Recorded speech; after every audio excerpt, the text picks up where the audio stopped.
Halo, Assalamualaikum warahmatullahi wabarakatuh. Nama saya Safitri, jurusan Teknologi Pengolahan Hasil Perikanan, Politeknik Ahli Usaha Perikanan Jakarta. Jadi, pada kesempatan kali ini saya akan menjelaskan tentang Undang-Undang Nomor 36 Tahun 2009 tentang Kesehatan. Undang-undang ini terdiri dari 22 bab, namun saya hanya menjelaskan secara singkat undang-undang ini. Undang-undang ini sendiri berlandaskan kepada cita-cita bangsa Indonesia yang tercantum di dalam Undang-Undang Dasar 1945 pada bagian pembukaan. Jadi, kesehatan itu merupakan hak asasi manusia dan salah satu unsur kesejahteraan yang wajib dipenuhi oleh bangsa Indonesia. Selanjutnya adalah sumber daya bidang kesehatan.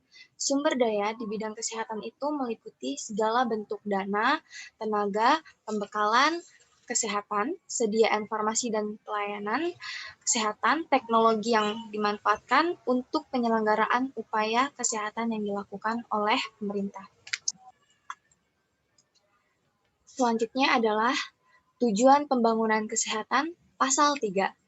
Tujuan dari pembangunan kesehatan itu adalah yang pertama, untuk meningkatkan kesadaran, yang kedua adalah untuk meningkatkan kemauan, yang ketiga kemampuan hidup sehat bagi setiap orang agar terwujud derajat kesehatan masyarakat yang setinggi-tingginya sebagai investasi bagi pembangunan sumber daya manusia yang produktif dan ekonomis.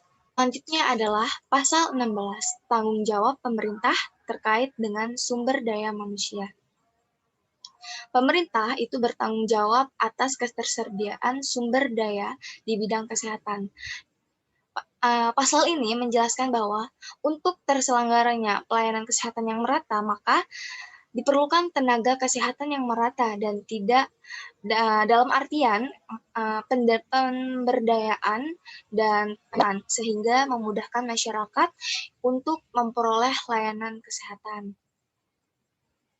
Selanjutnya adalah tenaga kesehatan pasal 1.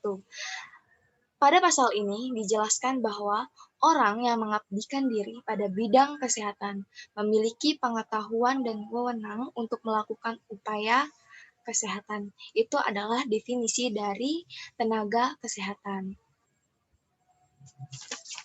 Kemudian adalah tenaga kesehatan pasal 21. Tenaga kesehatan pasal 21 ini terdiri dari 3 ayat. Ayat pertama menjelaskan bahwa pada prinsipnya perencanaan, pengadaan, pendaya gunaan, pengawasan, dan pengawasan mutu kesehatan dilakukan oleh tenaga kesehatan dalam upaya penyelenggaraan kesehatan. Tenaga kesehatan itu dikelompokkan sesuai dengan keahlian yang mereka miliki. Ayat 2 dijelaskan bahwa perencanaan, pengaduan, pendayagunaan, pengawasan mutu kesehatan itu dilakukan itu diatur oleh peraturan pemerintah. Ayat 3 dijelaskan bahwa pengaturan tenaga kesehatan di dalam Undang-Undang Tenaga Kesehatan di luar dari tenaga medis. Baik, selanjutnya adalah tenaga kesehatan pasal 22 yang terdiri dari 2 ayat. Ayat pertama dijelaskan bahwa tenaga kesehatan itu harus memiliki kualifikasi yang minimum. Ayat kedua dijelaskan bahwa ketentuan mengenai kualifikasi itu diatur dalam peraturan menteri. Selanjutnya adalah tenaga kesehatan pasal 23 yang terdiri dari 5 ayat. Ayat pertama dijelaskan bahwa kewenangan yang dimaksud adalah kewenangan yang diberikan berdasarkan pendidikannya melalui proses registrasi dan pemberian izin pemerintah sesuai dengan undang-undang. Ayat 2 dijelaskan bahwa kewenangan kesehatan itu dilakukan sesuai dengan keahliannya. Ayat ketiga dijelaskan bahwa tenaga kesehatan itu harus mendapatkan izin pemerintah. Kemudian ayat keempat dijelaskan bahwa tenaga kesehatan dilarang mengutamakan kepentingan materi dan harus mengutamakan indikasi medik dan tidak diskriminatif. Dan ayat 5 menjelaskan bahwa ketentuan mengenai perizinan diatur dalam peraturan menteri. Selanjutnya yang terakhir adalah fasilitas pelayanan kesehatan.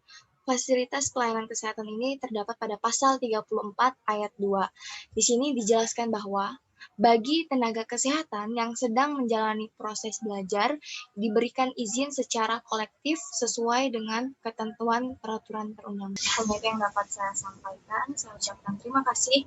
Assalamualaikum warahmatullahi wabarakatuh.